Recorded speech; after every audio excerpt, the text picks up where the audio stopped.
Exu se apresenta pra mim muito antes de eu entender o que é orixá, muito antes de eu entender o que é mediunidade. E como todas as crianças, assim, eu sempre tive muito medo de caveira, sempre tive muito, assim, aquela coisa mais retraída, assim, tive muito medo de defunto. E eu era uma criança sonâmbula, né? Uma criança médium, desde pequeno sempre fui médium. E eu sempre sentia, assim, né? Sempre via que tinha alguma coisa me observando, sempre me sentia observado. E eu lembro também, né, coisas assim que me vem na cabeça, é que tinha uma caveira que sempre me seguia no sonho. Então eu sempre tinha um pesadelo, ou era com caixão, ou era com caveiras que ficavam me seguindo, sabe? Desde pequena eu sempre tive esse tipo de sonho e que eu não entendia, né? E aí depois desse tipo de pesadelo, eu acordava todo mijado, né? Sempre demorei muito tempo pra sair da fralda, inclusive, por conta disso. E sempre tive essa sensação de perseguição, assim, de que tinha alguém me observando. E tinha o sonambulismo, né? Então tinha vezes que eu acordava, assim, fora de casa. Teve uma vez que eu acordei, eu tava sentado no passeio, assim, em frente à minha casa. Então, tipo assim, eu abri o portão e saí. E depois disso, né, eu acho que já atingiu a preocupação da minha mãe, né? Que já tinha uma conexão também com o terreiro, já tinha uma proximidade. E que tentou fazer de vários tipos de mandiguinha, né? Ah, vamos, bebe água de folha de bananeira pra parar de mijar na cama. Porque na cabeça dela era tipo assim, eu só tava mijando na cama mesmo, não era porque eu tinha medo dessas coisas, né? Lembro também que eu vi algumas coisas em cima do armário, uns bichos pretos em cima do armário, gente, era horrível.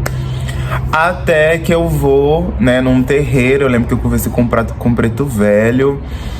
E eu nem lembro o que eu falei, eu lembro que ele me benzeu. E aí acabou, assim, esse sonambulismo, ele foi acabando aos poucos também, não foi do dia pra noite.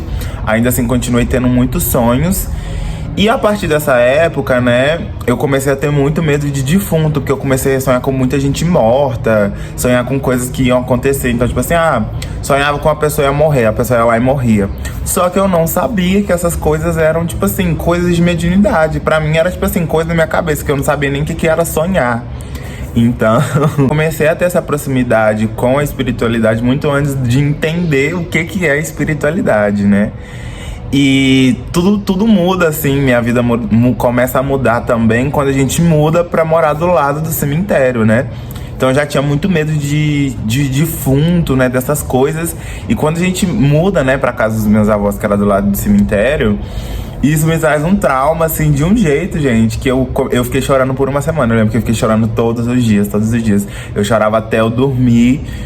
Porque eu tinha muito medo, eu não entendia a morte, né, em si, o que era a morte, o que era o fim, pra onde que a gente ia, quem que a gente era. Então, às vezes eu perguntava muito pra minha mãe quem que a gente é, né, quem somos nós?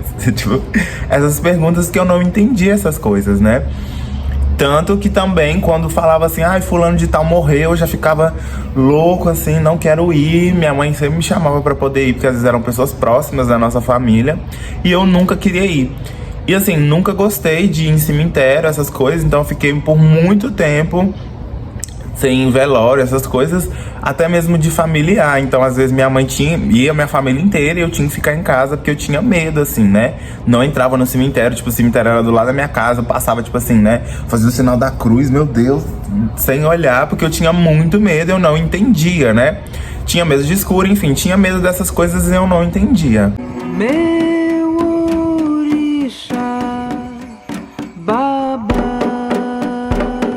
Essa conexão com a Calunga Pequena também tá muito interligada com a minha trajetória dentro da espiritualidade. Quando eu saio da igreja católica e começo a duvidar mesmo da Umbanda. Eu falei, aí, né, vocês são espíritos, aí se mostrem pra mim, eu quero ver, vocês não são muito bons. Então, se for verdade mesmo, se mostra pra mim, né? E eu tenho essa conexão, assim, porque de fato eles aparecem, né? Que aí eu começo a ver de fato, porque eu já via vulto na minha casa, mas era vultos pretos, não sabia quem era, né? Às vezes eu tava sozinha ali, eu via.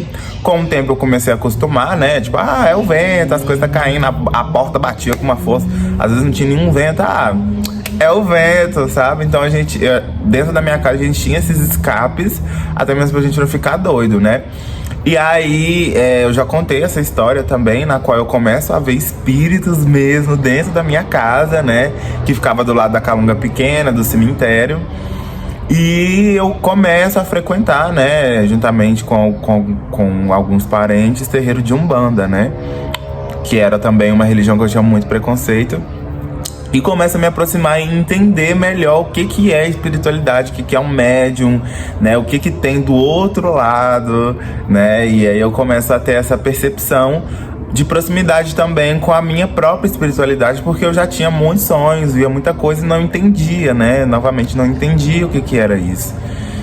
E aí eu começo a pesquisar, começo a me aproximar mais do que eu entendo enquanto espiritualidade. Dentro de tudo isso, eu nunca vi Omolu, nunca presenciei assim, essa experiência de ver diretamente o orixá.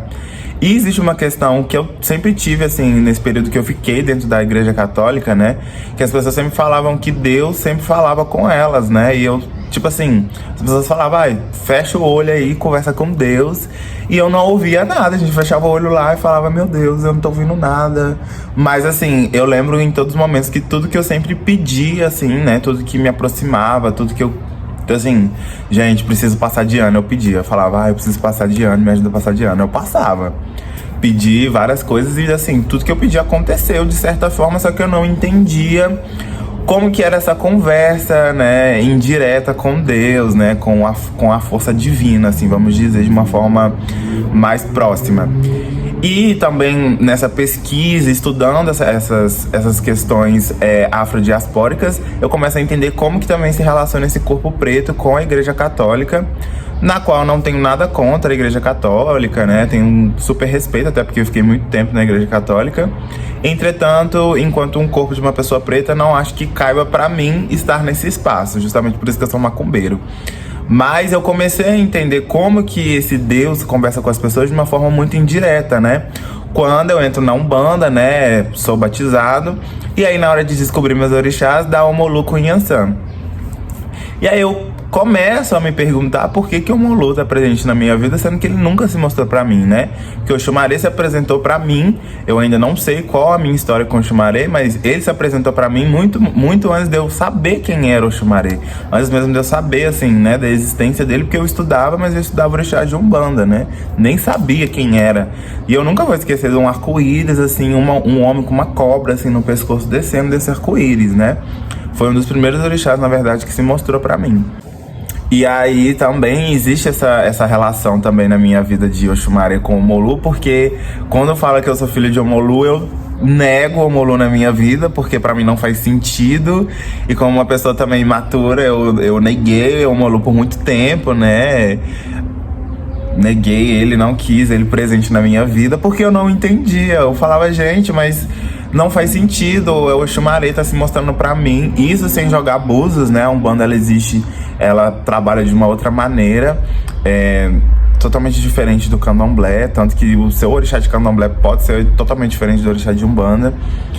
E aí eu começo a negar, e existe um momento também da minha vida que as coisas começam a ficar muito paradas e eu não começo a não entender mais por que, né, se eu tava cuidando da minha espiritualidade, se eu tava próximo da minha espiritualidade, por que aquelas coisas estavam acontecendo, né?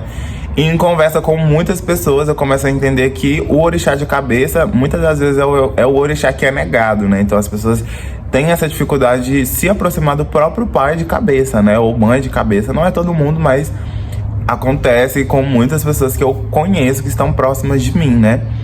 E aí que eu vou entender todo esse processo. E vou perguntar também pra Omolu por que, né? Se ele é meu pai, por que ele nunca se mostrou pra mim? Por que ele nunca, sei lá, né? Em sonho, né? Assim como o Oxumaré fez, por que ele nunca se mostrou pra mim?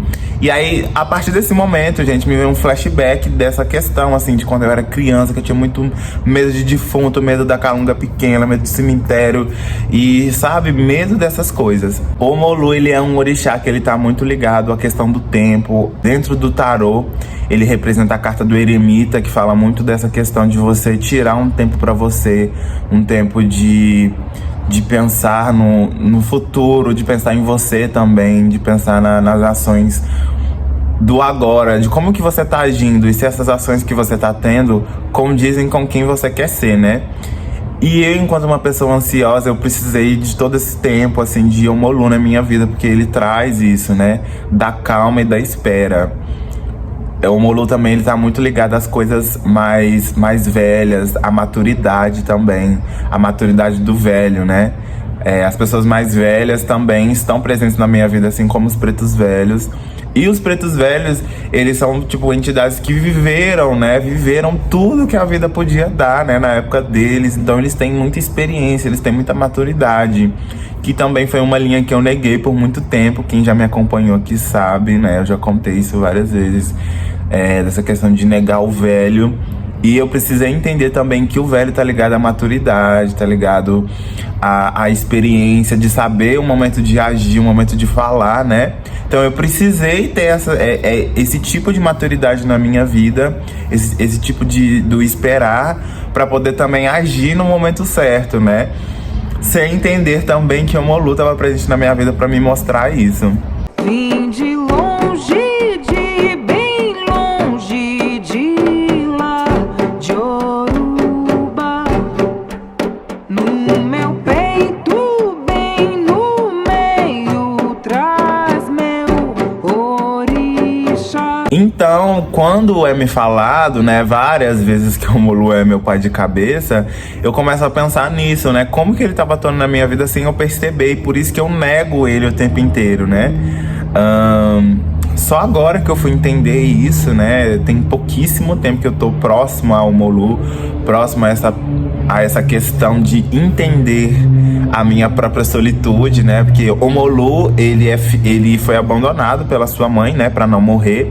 Então, Nanã deixa ele na beira da praia e Iemanjá cuida dele.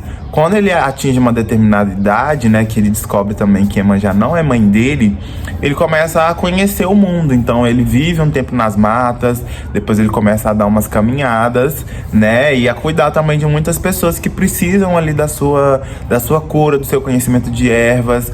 É um orixá também que cuida das pessoas mais pobres, né, das pessoas que não têm nem o que comer, né? E por todo esse processo que ele faz sempre sozinho. Então é com ele também que eu começo a entender como que eu posso cuidar da minha dependência emocional, né? Eu tenho uma dependência emocional muito grande nas pessoas, né? Então, às vezes, amizades ali que eu tenho, pessoas que eu tenho próximas de mim, eu sempre quero estar muito próximo. E às vezes isso gera uma dependência emocional. Então o Omolu, ele vem também para me ensinar isso sobre gostar da minha própria companhia também, entender os meus momentos de solitude, os meus momentos de talvez não ter um relacionamento, né? Que não precisa ser algo necessário. Pode ser algo que venha acontecer um dia, né? Mas não precisa ser algo que seja obrigatório na minha vida, porque eu tenho o meu tempo, né? Eu acho que o Omolu também, ele fala muito disso do tempo. O tempo, ele tem o seu momento de acontecer. Não é no tempo do outro, é no meu tempo. Então, quanto mais eu falo dele, mais eu aprendo também. E aí também eu acho que essa questão de estar mais próximo dele, os meus caminhos começam a abrir também, porque é aquilo que eu falo pra vocês sobre oferendar, né? Porque o orixá, ele não precisa de oferenda, quem precisa de oferenda é a gente. Então a gente oferta e a gente se aproxima daquela força, né? Entendendo por que ela tá presente na nossa vida. Então quando eu faço ali o Deburu pra Omolu, né? Eu começo a entender algumas coisas e ele também começa a me mostrar as coisas quando eu me conecto com ele, né? E isso é muito importante para mim nesse momento, né? No qual eu estou nesse processo de entendimento, dessa questão de solitude, dessa questão também mediúnica. E tudo isso faz parte porque modifica também as minhas perspectivas que eu tinha quando eu era imaturo, né? Então agora eu tô passando por um processo de maturidade, de entendimento e também de conhecimento de coisas novas, né?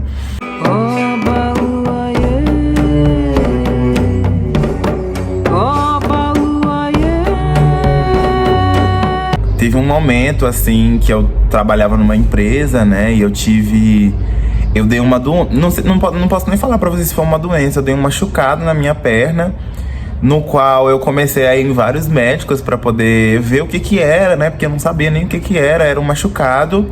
E ele crescia, ele cresceu, assim, deu uma casquinha que nunca cicatrizava. E eu fui em vários médicos, passei pomada, fiz várias coisas também, remédio, e nada adiantou.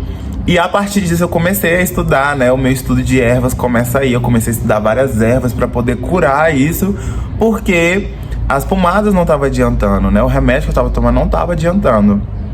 Então acho que também essa proximidade minha com o Omolu começa a partir daí, né? Eu começo a pesquisar, me aprofundar mais nesse cuidado com ervas e tendo o êxito também, né? Que aí essas ervas começam a tratar esse machucado que se fecha simplesmente de um dia pra noite. O machucado tá todo cicatrizado. E eu entendo também que o Omolu estava presente nesse processo, sabe? Nessa proximidade que eu tive com ele e também com os pretos velhos, que também acho que falam muito dessa cura. Bom, eu acho que o Omolu sempre vai me trazer esse conhecimento aonde eu estiver, né? É um orixá que eu tenho muito respeito por ele. E eu demorei muito tempo pra entender o porquê dessas coisas, mas eu acho que é um conflito que muitas pessoas vão ter mesmo. Eu acho que isso é normal. Não deixo também de gostar de Oxumaré. Oxumaré acho que sempre vai estar presente na minha vida, assim como o Omolu, assim como o Yansan. E assim como todos os orixás, porque eu acho que a gente tem muito a aprender com todos eles, né? Esse foi um vídeo que eu quis fazer um pouco mais diferente dos que eu faço, né? Eu acho que eu não trouxe, de certa forma, um grande ensinamento, mas eu quis trazer também pra vocês a minha história e a minha experiência. Eu demorei muito tempo também pra fazer esse vídeo, porque eu precisei gravar alguns registros. Eu espero que vocês tenham gostado e eu espero que eu tenha contado pra vocês um pouco também da minha história com a espiritualidade, com o Omolu. Eu fiquei muito feliz também de estar finalizando esse vídeo e de estar continuando também essa história com o Omolu, que eu acredito que vai me acompanhar por muito tempo, né? Eu acho que eu tenho muito tempo ainda pra aprender com ele. E é isso, esse foi mais um vídeo, eu espero que vocês tenham gostado e tchau, tchau!